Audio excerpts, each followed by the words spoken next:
ഇച്ചിരി കുറവുണ്ടാവും. ഉറങ്ങി എഴുന്നേറ്റപ്പോ എനിക്ക് ഒട്ടും വയ്യായിരുന്നു കേട്ടാ. തൊണ്ടവേദനയും ചുമയോ മൂക്കടപ്പോ. ഇവിടെ ഒരാൾ ORS എന്നല്ലേ പറയുന്നത്. ഈ ഒരു പാക്കറ്റ് തന്നെ കേട്ടോ. ഇത് പൊട്ടിച്ചു കൊടുത്തു. അവര് ഫുള്ള് കുടിച്ചവേ.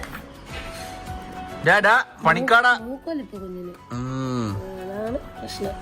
ഇന്ന് രാത്രി പൊടിയേരി കഞ്ഞി, ചമ്മന്തിയും ചെറുപയറും ചാറും. ഞാനിപ്പോ ബ്രദർക്ക് ഒട്ടും വയ്യ കേട്ടോ. ഞാൻ പോയി സാധനങ്ങളൊക്കെ വാങ്ങിച്ചോണ്ട് വന്നു.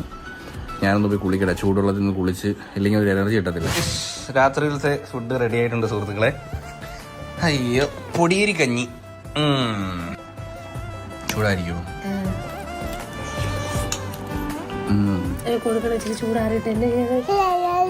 നമ്മള് തിന്നോളാൻ വയ്യ. അവന് അച്ചാർ കൊടുത്താലോ? കുറച്ച് ഇത് കൊടുത്താലോ?